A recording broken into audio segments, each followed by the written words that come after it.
What's up, DAW Nation? My name's Wyatt Troy, and welcome to episode 33.5 of Behind the DAW with Daddy and Initiate, where we usually interview artists and music industry experts on an emotional, philosophical, and artistic level. But as you notice, this is a 0.5 episode.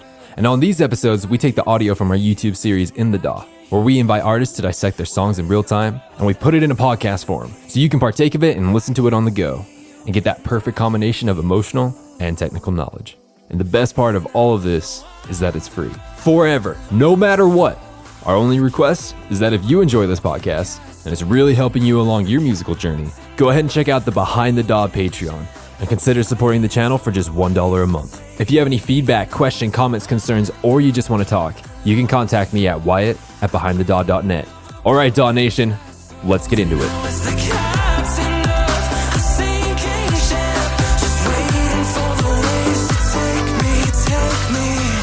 Why we have both of them. Now, what is this? Why do we have both of them? Brendan came in, produced the song, wrote the song, got the vocalist on here and everything. And then Nick came in and he mixed and mastered it. Now, that might be a little controversial to the people that are watching. We got some purists out there who say, no way, you can't send it off to a mixing and mastering engineer. And to that, Brendan has something to say. So Brendan. For example, with Zed. I don't listen to a Zed song and say, man, I am so happy that Anton wrote, recorded, produced, mixed, mastered all of this.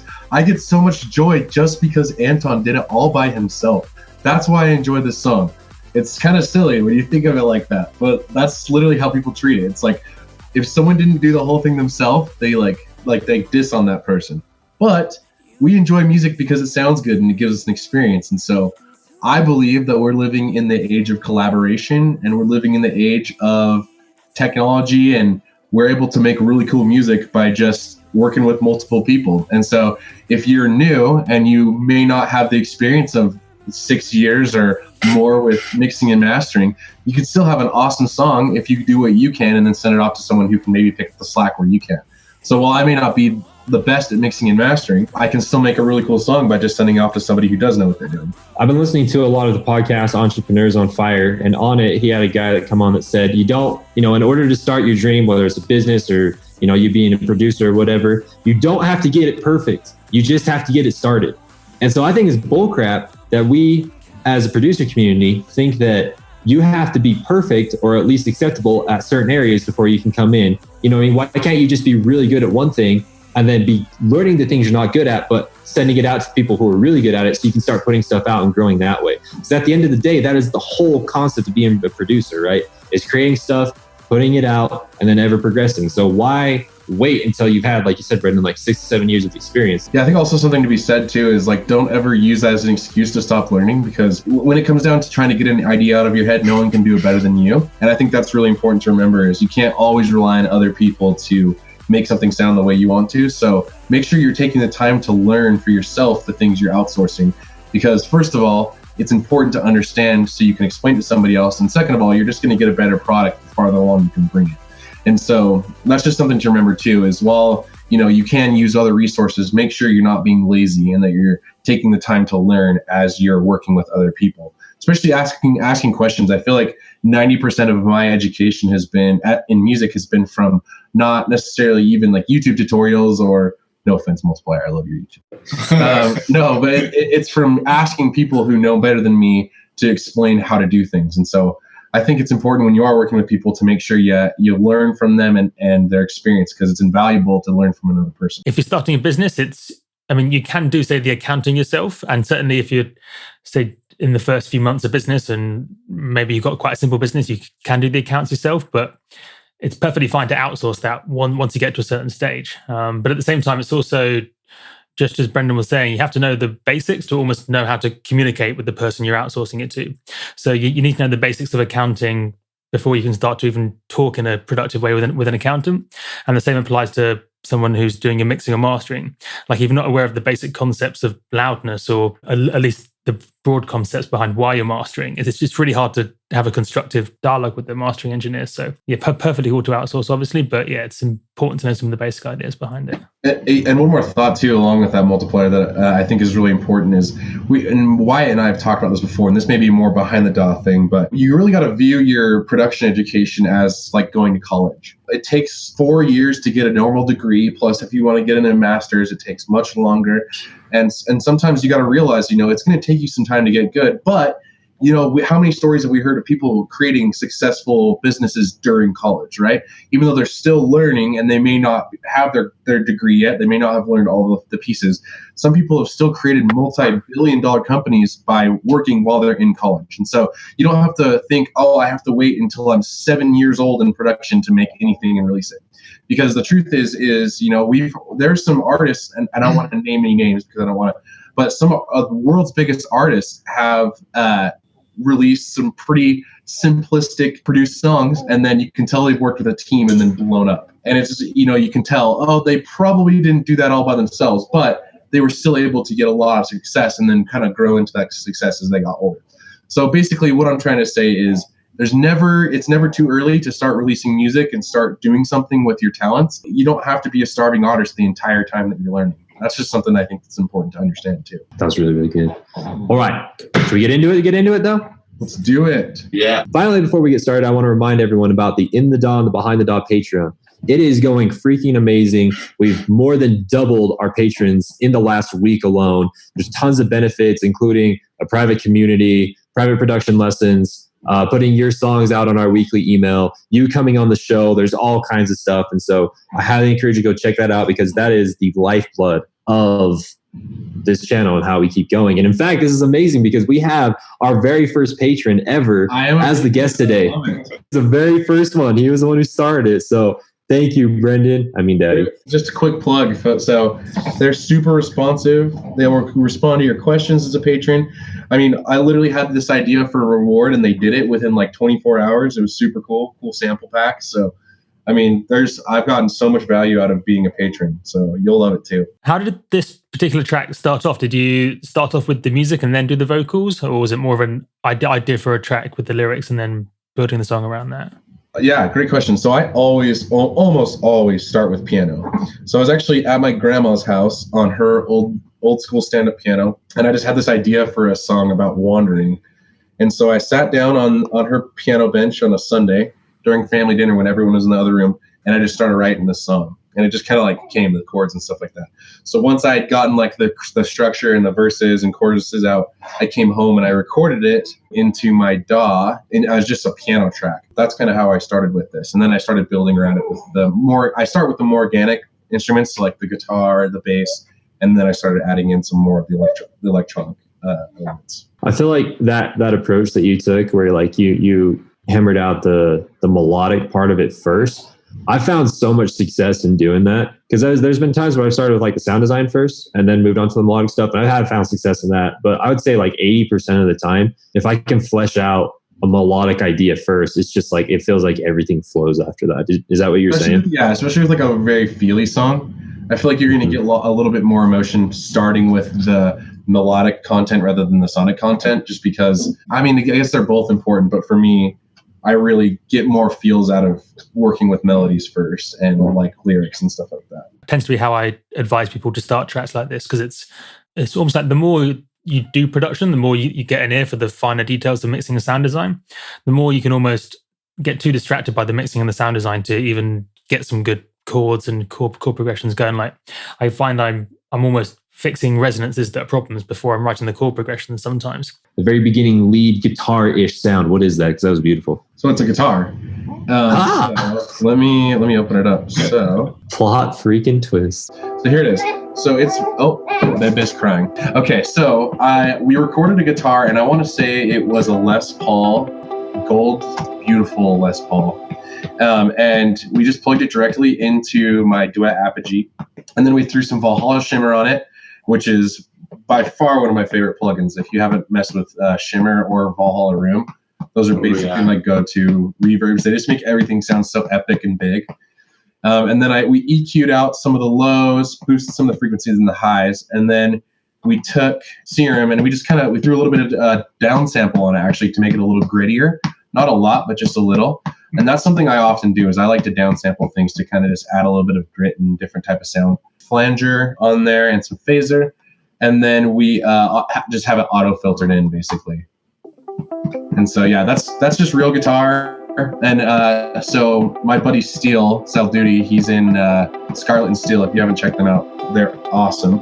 They do like deep house video game music, but he helped me record that. So we wrote it together and then he recorded that. How did you approach the arrangement? Because it's one of the best arrangements I've heard in a while, to be honest, but it's only because I focus on kind of the structure of tracks so much that I really noticed it. It kind of strikes me as an arrangement that flows really well, but at the same time, it doesn't jump out as being especially weird. It just kind of works really. So how did you approach that side of things? And I think this has been a big strength for me. So when I started in music, I actually started working with bands. So I would go and see like rock bands or pop bands, and I would help them out. And that's what I would help. So actually, I started this song almost a year ago.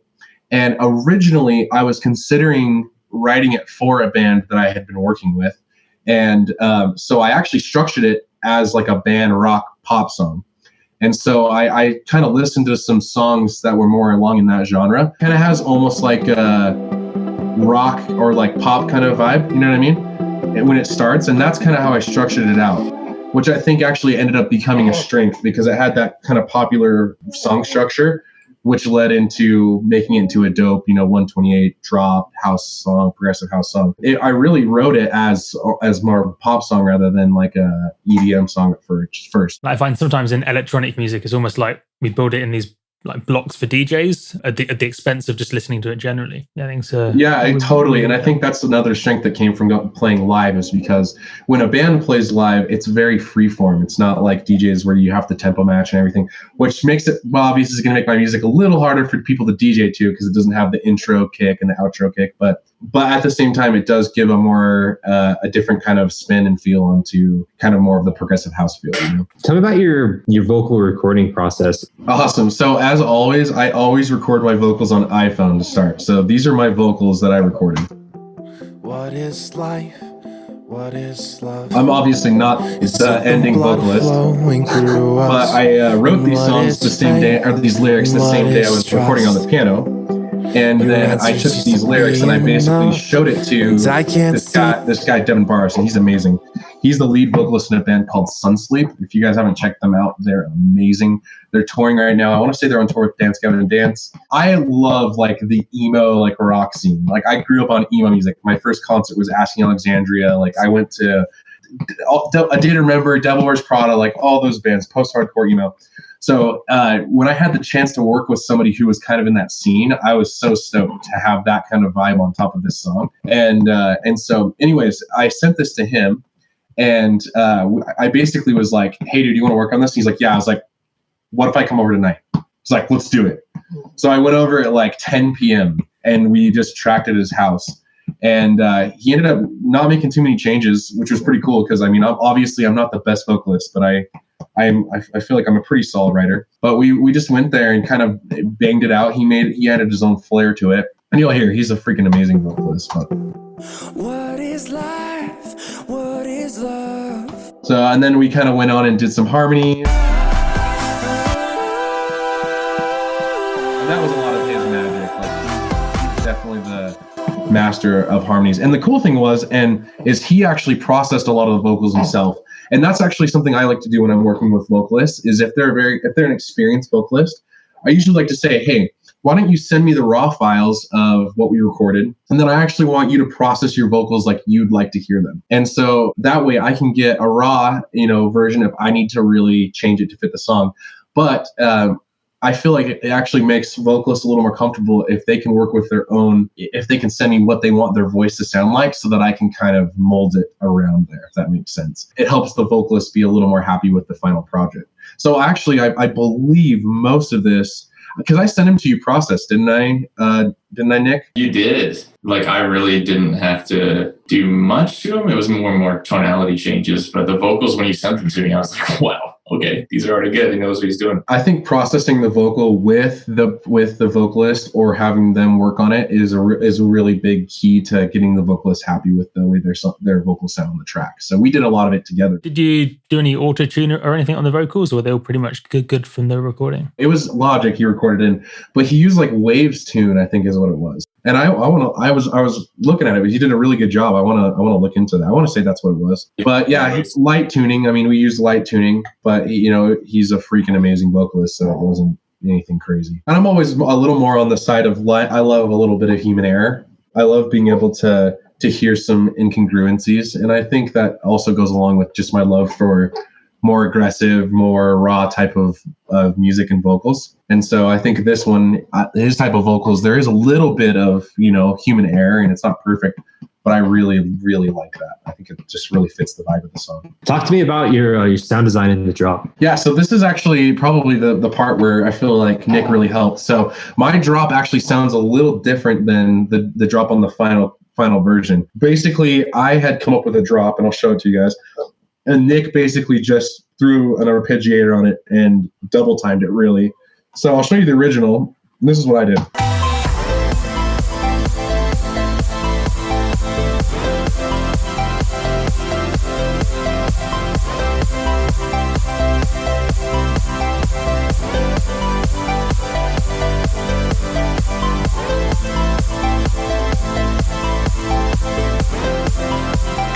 Yeah, that was my original drop, and it sounds good. After talking and working with Nick, we just decided to make it a little bit more. There's a lot going on, and so he kind of condensed it and threw like the arpeggiator on there. And I think, did you use a different synth, or did you use the synths that I sent you? I actually used the ones that you sent me, but I added a synth, a saw stack that I used with Serum, because I just felt I needed to fill in a little bit more of the high end, just a little bit, just to keep the energy from the build. But I really didn't, that was it. I didn't have to do much to that. That was pretty much golden there. I can show you the saw that I used. The main one is this one right here, and it's probably going to fry my CPU. Let me play it, and then I'll show it to you.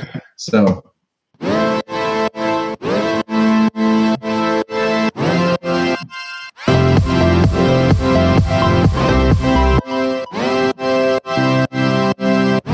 I basically layered 3 saws, right? You got the lower, and then I've got like the mid, and then I've got or the high, and then the mid. And so what I did is, I want to say that they're all the same preset. It'll tell me right here. Yeah, they are. So I found a preset on Splice for Serum that I like, and I like to, again, I like to basically not reinvent the wheel when it comes to synths all the time. I like to find something I like and then kind of tweak with it. That's frying my CPU. But I basically did stuff like mess with the cutoff. I added some effects, but basically it's a preset that I found that I really liked, and then I just messed with the rhythm of the MIDI and kind of where things came in.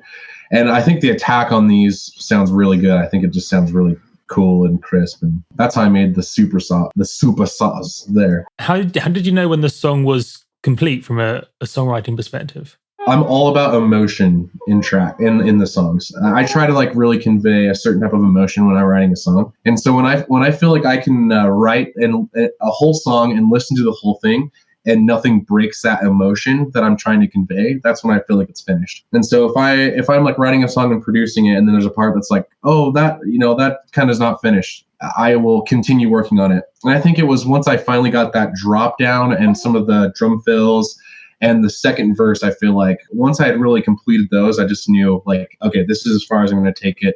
And then I want to see what Nick can do with it mixing wise. But yeah, I think it's important for any producer to listen all the way through your song with kind of fresh ears and just think, is there any part of the song that breaks the emotion that I'm trying to convey with it? Listen through the song and look for points where it may break out and how you can continue to bring that feeling in, or switch it up if you want the feeling to switch up during it, if that makes sense. Something I really liked about this song is that we did use a ton of organic elements. And so we also used bass.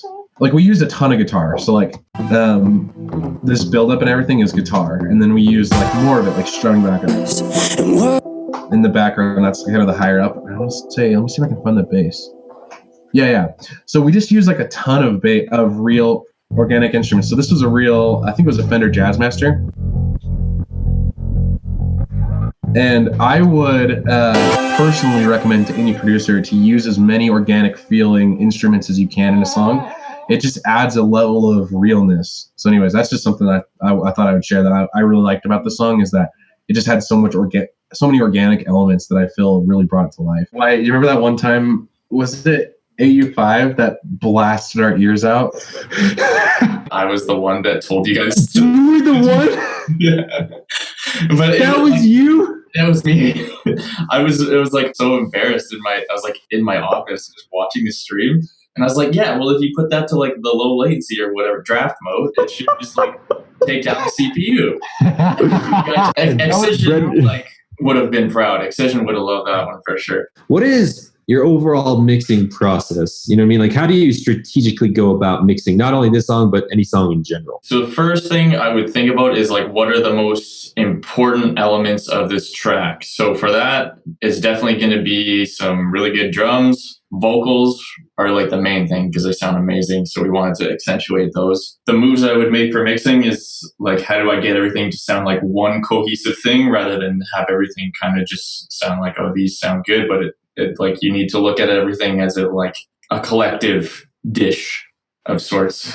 In that sort of sense, the first thing I'd normally start with, that would be the drums for sure, just because I want to get them to sound like really nice and everything. And then once they sound nice and punchy, I can usually go with, as you can see, I've grouped everything here in sound design. So you got your synths, plucks, live instruments. I kept separate just because I know I wanted those to be like not as digital sounding. So the drums that the kick I used was Kick 2 by Sonic Academy. Huge advocate of Kick 2 because it's a drum synthesizer. And so I like it better than just using a sample because you can actually mess with everything, the transients, how long it is, without having to cut any audio and having any weird stuff. So huge fan of Kick 2, and that's what I feel like made this kick so punchy and like awesome. So first thing I would do for drums. So I like to really organize my stuff properly. So when Brendan sent me all the stems, he did a really good job. Like everything was all organized. So I pretty much just drag it in to Ableton right off the bat. And I put everything into each group. So I have my sort of template here. So this is how I usually start off my mix template. So I've got my drums, like anything that has to do with drums goes in there.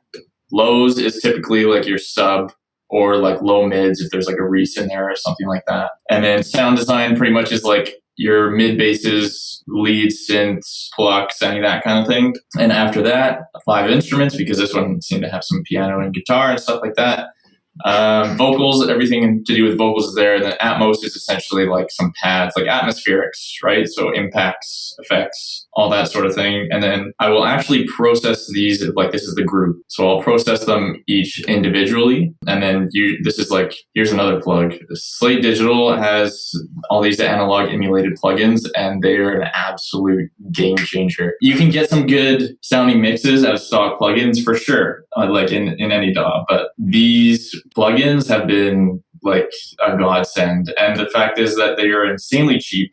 You can pretty much get the everything bundle for $15 a month, I think it is. Any plugins that they add during the year, they just get added to the bundle. So you don't have to pay anything extra for that. Or you could just pay annually and you can even save a little bit more money on that too. All their stuff is like analog emulations of old analog gear that you probably find in a professional studio. And some people will probably tell you that like it's not the same or whatever, it's still digital and everything. And it's like, sure, but it's getting dang close. You're really close. So like you're getting close. You're nitpicking at that point. So that like I absolutely love it. Steven Slade and the whole team that he got there are absolute geniuses. Once I got all the drums groups, you got your kick, snare, claps, cymbals here. I got a couple of drum loops.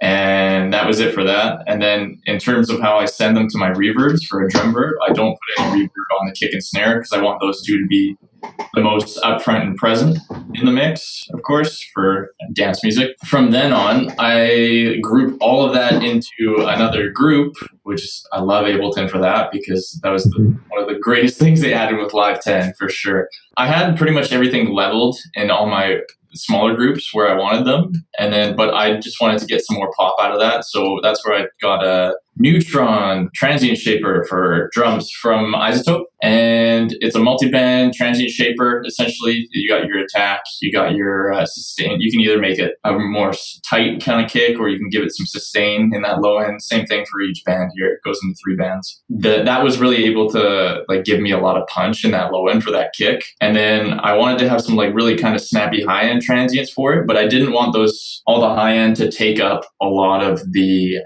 room in the mix. So that's why I like brought these down here, and it does it in a smooth way. It's not like it's really transparent, hence the transparent shaper name right here. Yeah. Is that it? Yeah. For these, I bounced it to audio already, but I did the same thing on these, this overdriven vocal that you have here. This is because you cranked it, right? So it gives it that good tonality and everything. But the problem that was going on with that is that when you overdrive something like that, it's really hard to get those like ear piercing kind of frequencies out of there. So what I had was this that I ended up using on the entire vocal. It's a plugin called Soothe from Oak Sound. I think that's how you say it. Hopefully I'm not botching it. But what it does is it actually analyzes the signal that you're putting through it, the audio, and it will take out the resonant frequencies that are like wherever you set your bands. And so for this, I had it on the entire vocal. So here, you can see that the audio, it's taking out all of these bands here, wherever you set it. So in that sense, I'll just put it on the entire vocal.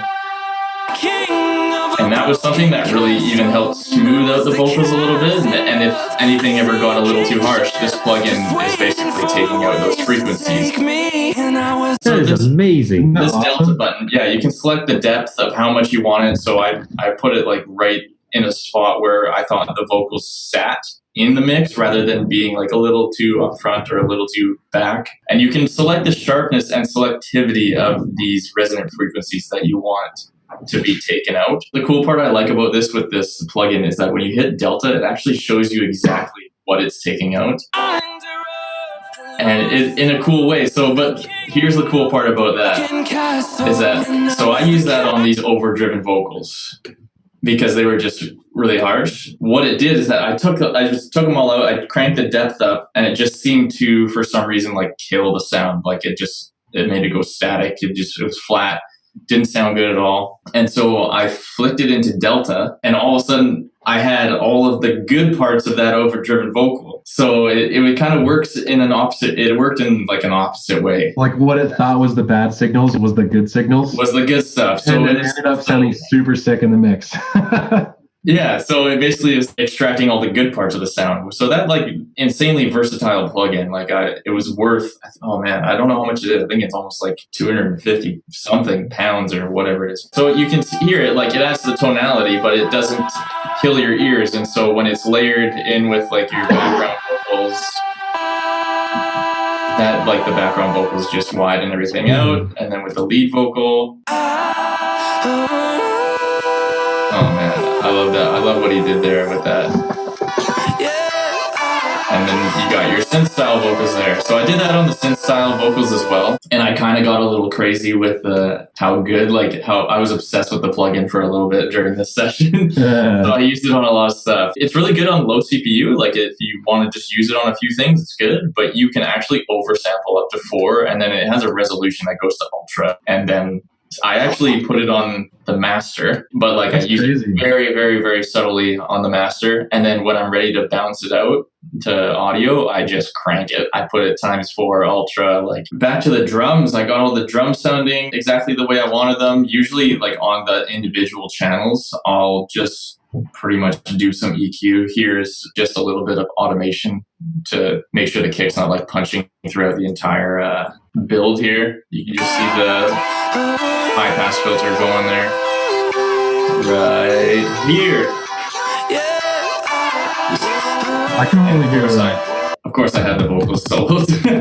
But you get the idea. Simple automation. Yeah. Each thing stays out of the way of another thing. Your claps that you sent me, I pretty much just wanted some of the high frequency content in those because everything below where I pretty much high passed it, like you got your kicks there, you've got cymbals and other drum loops that I wanted take up that frequency range. So it kind of sounds thin when you have them sounding together, like playing in solo. But once you put them with the rest of the drums and everything, it just like they start to like you don't notice. So in that sense, that's a lot of the things that I like to do when I'm mixing is thinking like, what kind of frequency range does this instrument actually need to allocate? Like, is there something you can get away with? Like, you can sometimes overdo the cutting a little bit, only if it's going to serve a like higher purpose. Like if it's going to make the drums or like other things come out more in the mix that you would like to accentuate. But I think a really good practice is to produce a song and then just go through and cut everything you possibly can without losing any like integrity to the sound that you have. It's a really good practice to just go through and cut off everything you don't need. And it's just going to make your song, it's like, it's super weird when you first start. It's like, I don't want to do that. Like, you know, I want all these cool sounds in there. But if you can start to learn to cut, and the infamous less is more phrase, it's something that you learn basically as you're going along. It's just cut everything you don't need. And that's something I actually learned from Nick a little bit is he when he said, he's like, dude, holy cow, like you sent like 90 stems. And I was like, well, I just wanted everything to be perfect. He's like, man, you could do all this in like way less stems. Like, you know what I mean? And I'm just like, you're right. Make it more simple. So a lot of my new stuff that I've worked on since then, I've tried to like simplify it. And I've gotten, I feel, even a better product in some ways. By just well, it does, right? Because you're not like, you don't have a bunch of things overlapping each other, and it kind of takes away from the clarity of what you really want to accentuate. So like if you have a crap ton of hi-hats and cymbals all stashed together, you're just going to get like a wash.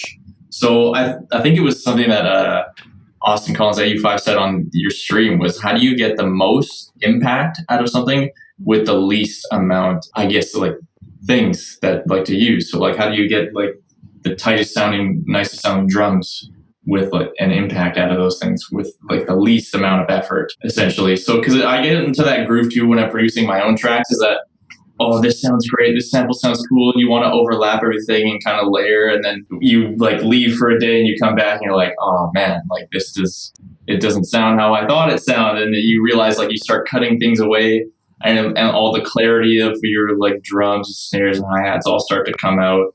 And it's easier on, I think, your CPU is not processing a million stems. So like overall, like if you can just get away with as little as possible and get the most impact out of that, that's when you're sailing in my totally. And I think that like going along the lines of that is that's why sound design is important. Learning sound design is because while you may have a clap that sounds good, it may not fit in the mix unless you EQ it right, or unless you add the right type of plugin on it to make it sound where it should be. And so it's really important to learn Serum, to learn the types of things that you're working in, the sampler, and learning like Kick 2 and other things like that, so that you can get the sounds that you want and learn how to make them like that. Because otherwise you try to compensate by just adding more and more and more, when that may not be the answer. It may be right there, the frequency just may need to be boosted. Or maybe you need to cut some of the lower frequencies and boost the mid frequency, you know what I mean? So it's important to learn sound design, and that's something you can't just grab off of Splice and throw into your DAW and make a sound. You have to take time to learn how to make the sounds sound the way they need to sound for the song to be professional. To add on, and as a selfless plug for the Knowing Sound Design, AU5, who we've been talking about, and we're creating a course right now for how to do insane sound design with nothing but Ableton devices, and it is freaking insane. Just watching that guy work, like when he came on In the Whip, which is, by the way, where I actually met Nick, and so that's kind of cool. So Nick and I actually connected through In the Whip. I remember just him, like Austin, just working with Operator and just like making his drums out of there, like was blowing my mind. Like he would just make a kick and then a snap and then a snare and then his clap, and I'm just like, dude, how are you doing this? So I can't wait to see your course. Especially if you really like that like Operator kick, creating drums out of Operator. Dude, we go off for an hour about that, and he shows how to do everything in the slightest detail. And then we move on to he's like, check out this multi-band frequency shifter mixed with simple delay. And it's like, all of a sudden it's like, what the freak, man? Like, this is freaking amazing. So like, we want you guys involved with all of the branches of this. So we want you guys listening to Behind the DAW, watching In the DAW, and then coming and hanging out in the Whip. Who knows? You may be the next person to hop on the channel. Become part of the exclusive group where you can support, what they're doing here. and be able to get involved and meet us and talk to us.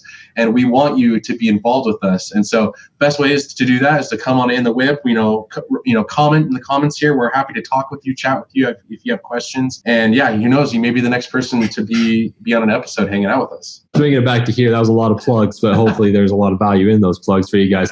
But Multiplier, what questions do you have for the mix, man? When people send you stems to mix, what's the biggest mistake you see in those stems? Brendan sends you stems. What's the worst? When Brendan sends you stems, I think, what the biggest problem is just the amount of time that I had to spend deleting everything Brendan sent me. It depends, because sometimes I would just like it to be grouped technically how I would like to mix them. So like if they group everything like their Atmos together, so pads, effects, group a lot of that together, lead vocals, group that together. It's things that can technically be together that don't need to be individually processed. It's just a lot of a time saver at that point, because I don't need to bring in like you said, like 90 stem files when it's like you have one reverse white noise sweep in the entire thing, so it's like if there's things that can just be combined and whatnot, then that's just great, because it saves me a lot of time. And also loading the entire project after that, you're loading like gigs of audio files, and even though it's just silence, it's a pain. Sometimes there'll actually be people they're just like, here's the stem, and then they've sent me like too little, and it's like, hey, I actually need you to send me, like, if I'm doing mixing, I would like to have more stems, obviously, but if it's like a master, then you can get away with just a couple of stems here and there, because you're doing like the broad strokes throughout the entire thing. Something also to really like take into account when you're doing it and you're collaborating with other people is that it makes it a lot easier if you just communicate that, like, how would you like the stems? Okay, you can do it this way. Perfect. That solves a lot of your headaches right there too, as well. And then if you know how to stem things out properly, because you've been just doing it, practice, then it saves everybody a lot of time, saves everybody a lot of headaches, and that would be just a really good way to go about it. Let's say they have a vocal. Did they compress it themselves and then send over the compressed version, or the uncompressed, or maybe even both? Yeah, I would say both, because if they're particularly happy with the way they've done it, sometimes I'll roll with that and be like, okay, this is like how technically the client wants it. That'll be good. But then I'll always suggest like, hey, maybe you could do it this way next time, or like, do you mind if I do it my way? Usually the answer is yes, of course, but I usually tend to like getting raw files. The way I get my clientele is from previous work. And so I'll be like, yeah, I'll just I mixed most of this. So they have a sense of trust that I know what I'm doing, which is always great. So raw files for me is great. If they have something that they're just completely like happy about and they don't want to really change anything, that saves me work. I'm good with either. Both is great. If they're strapped for time, I'll just work with what they give me. If your mixing memory, all the tips, tricks, and knowledge that you have about mixing and mastering was going to be deleted tonight, but you had the choice to keep one trick, one tip, to keep that one piece of knowledge, what would be that knowledge that what would be that tip or trick that you'd be like, I want to hold on to that over anything? It's like question and a half. That's why. Collect all and save. Yeah, no kidding. I think it would be like something that you would have, like it's a very basic one. One of the best ways to set yourself up for a very successful like sounding mix is volume, like gain staging. For a lot of rock tracks, a lot of rock mix engineers and stuff like that, they get a really solid mix like right out the gate just from volume matching. That's what I tend to do a lot of the time. Like if before I do any EQ, any compression, any other sort of effects like that, I will spend like a solid hour or so, if I need more, just to get the volume balance right. If you don't have your volume balance right, then you're going to be boosting EQ where you typically didn't need to in the first place, and all you could have done was bring something up like 1 or 2 dB. It just eventually that leads to more problems down the road when you do eventually do more compression or saturation, stuff like that. So right off the bat, volume mix. Once you got a really tight volume mix, then you're well on your way to just having a better final product. Totally. Do you mix through a limiter or treat limiting and mastering as a whole separate process? Initially, I don't mix through a limiter, and then once I have the volume mix, I actually go back into ozone here. I have a general sort of process that I go, so I'll cut a few things and then I will put a limiter on. And then I find because of the way that it squashes the signal, I'll notice that maybe my effects section here might be a little too loud, and I'll bring that down a few dB, like I guess I did here. And then I'll do like another sort of volume mix right then and there to try and get my levels perfect the way I want them. And then I will actually mix with a limiter on through the rest of that mix. Just because if you take the limiter off, I find that it changes the tonality of even the mix that you're working on in general. So I like to just keep it on, see if I'm peaking too much here in my in and outs, the left metering and stuff like that. Just because purely of that. So I like to mix through a limiter. When I first started out, I didn't do that at all. And then I would go do my mastering. I'd be like, oh, wow, it doesn't really sound how it did before. And I like didn't know what I was doing wrong. And eventually I think I saw a tutorial. It might have even been one of yours. I don't know. I was like, okay, so you can mix through a limiter. Like, it's not a bad option there. You can do that. So some people are still against it, but for me, it works. Final, most important question. Brandon knows this question. Brandon, do you want to ask yourself the final question? Did I have a good time? Did we have a good time? Oh. Can I phone a friend? Yeah, you can use your lifeline if you'd like to. Oh, okay. Oh, he didn't answer. I had a great time. Me too. It's awesome. Cool to be on here for one of my own songs. Thank you so much for listening to this episode of Behind the DAW. We really hope you enjoyed it. Did you enjoy the questions that we asked, or would you have liked to hear different ones? If you're listening to this on iTunes or any other podcast-related app, make sure to subscribe and leave a review. And if you're listening to this on SoundCloud, make sure to like, comment, and follow, and we'll see you next time on Behind the DAW.